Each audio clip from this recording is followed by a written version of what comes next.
Hey, I'm Pep, and this is a Pep Talk.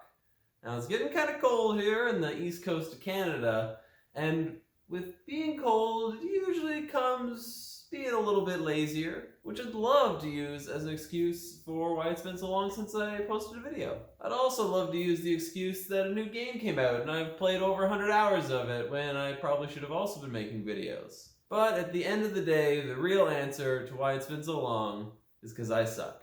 And you know what? Everyone sucks sometimes. That's where we're going with this today. Well, not exactly there. More that things fall off the shelves, metaphorically, and things that you're planning on doing sometimes crumble and fall apart, especially if they involve a group of people. And the three major kind of things I'm going to focus on are campaign games, role-playing games like D&D or Starfinder, and of course, legacy games. Because who hasn't had the experience of getting so far into something, into a story or an ongoing game, and then just kind of dropping it for some reason? Maybe you got lazy, maybe you had other things to do, maybe you were playing it with another person and that person gave up, so you just kind of went, eh. No matter what the reason, the big question is what to do about it. Now, the obvious answer, and the one that I honestly usually go with, is find something new to do.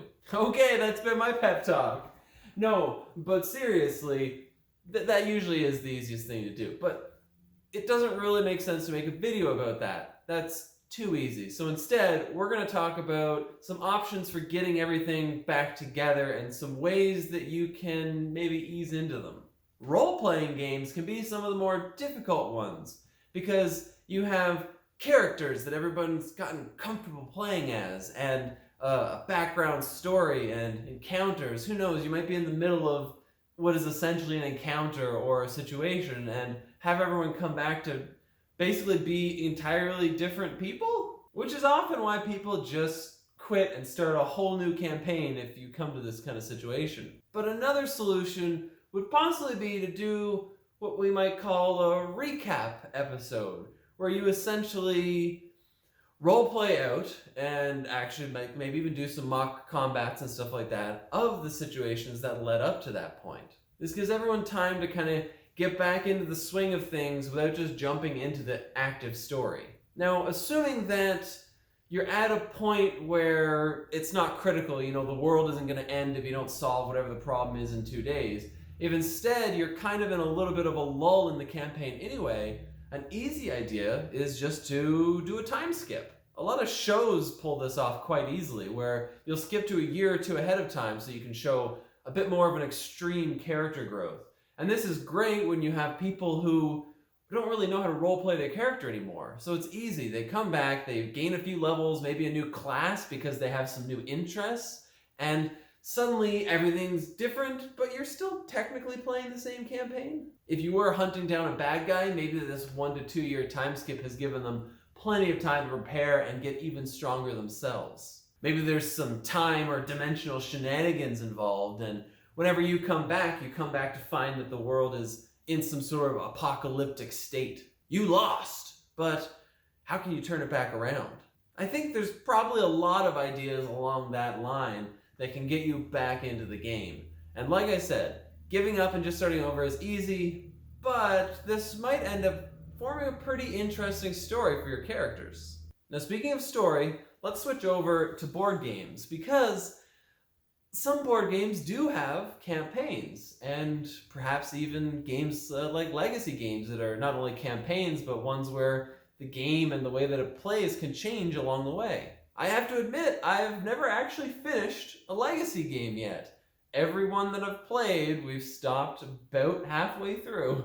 Needless to say, the reason that we never did finish is because it's hard to get back into it once you've lost a member that would normally be playing, or maybe even just lost track of the rules of the game. So here's what I think you can do to get back in.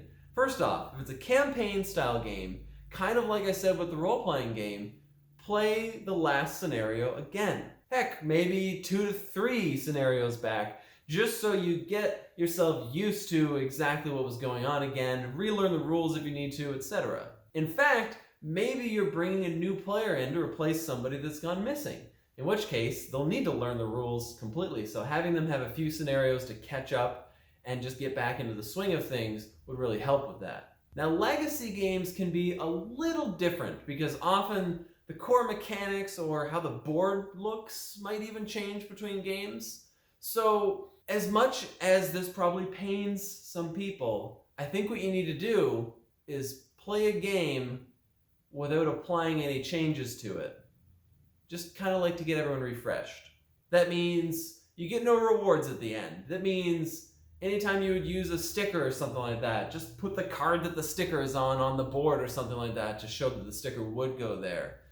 Now, there's some big detriments to this, and I know some people are not going to like this. That being, if you play like the current scenario for fun or for practice, and then you play it again, you kind of have the advantage of knowing what did or didn't work the first time. But at the end of the day, all of you have that advantage. So while it might make one particular scenario in the legacy game end up a little bit weird, it should level itself out by the end. And it's better than just never playing the game again, right? Now, like with the campaign game, if you have the option of actually going back and essentially redoing a different scenario, maybe even redoing the first scenario, do that. That way people, especially again if you're bringing someone new into the game, can learn the game and get used to it without applying any permanent changes to the board. In my personal experience, the one reason we haven't really gotten back into those games is the rules crunch. Everyone would essentially have to be retaught the game, and to just jump into a campaign with everyone not quite knowing the rules would be a little bit rough. And starting over is essentially impossible in a legacy game. At least in a campaign game, you can actually start over. Now, the other thing that could make redoing a campaign a little bit tricky is if that campaign or that legacy game has some sort of a scoring system that is essentially going to have an ultimate winner at the end. If you've made it halfway through and someone has a very clear advantage, I can see why some people wouldn't want to start that game again. And that's completely fair. Maybe it's been 6 months since the last time you played Charterstone. And maybe somebody has like a 20 to 30 point lead overall over everyone else. I don't actually recall how the end everything scoring in that works. So, hypotheticals. Well, those other players might not want to play that game knowing that, like, what's the point? We're just going to lose in the end, right? First of all, it's fun. Have fun. Fun is fun, right? But also negotiate. Maybe the person who has a huge lead doesn't even feel like they've earned it at this point. I think if you start from halfway through the legacy game, it does feel kind of weird to jump into it at an advantage over all the other players. So maybe a solution is to offer the compromise of all starting with the same points. Now, depending on the game, there might still be some engines and things that people have built. So, I mean, negotiate however much you need in order to make the game feel fair for everybody. I think just leveling everyone else's points off and then saying only what we gain from now on matters. Or just scrapping the points entirely and saying, like, let's just see how the game plays out and finish it and, like, just not count points. Although someone's going to count their points anyway, I bet. But yeah, finding different little ways to do it. Maybe turn it into a little bit more cooperative of a game than it was before. Whatever you need to do to make it all work, I think is a much better solution than starting fresh or just starting on another game. But if you have that option, maybe you even found a cheap replacement for one of the games. Maybe you have the Charterstone Recharge Pack, which I'm pretending is in my hand, but it isn't, which you could just use to play Charterstone again. Maybe you just do that.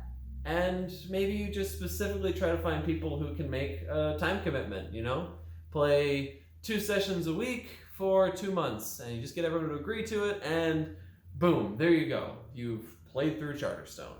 In which case, now we're just talking the preemptive advice of don't get into a campaign game if you're not convinced that everyone's going to be able to stick around for it.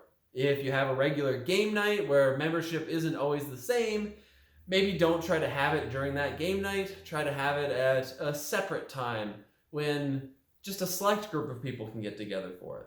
Or just play all your games a little more casually. If you do play something like Charterstone, really plug in that one, then have the roles be rotating, you know? The orange player is played by me today, but maybe next time someone new comes and they play the orange player. Heck, maybe you even have, you know, some sort of random assignment, a drafting ability where people can draft which things they want. At the end of the day, you should be having fun playing these things, so if you need to modify exactly how the player composition works in order to make that happen, you know, I think you should feel free. You're not changing the core rules of the game. You're not really at all changing the rules of the game. Like, maybe the same player was supposed to play the same faction the whole time, but does it really change the game functionally other than, you know, the player's experience? Although the player's experience is very important.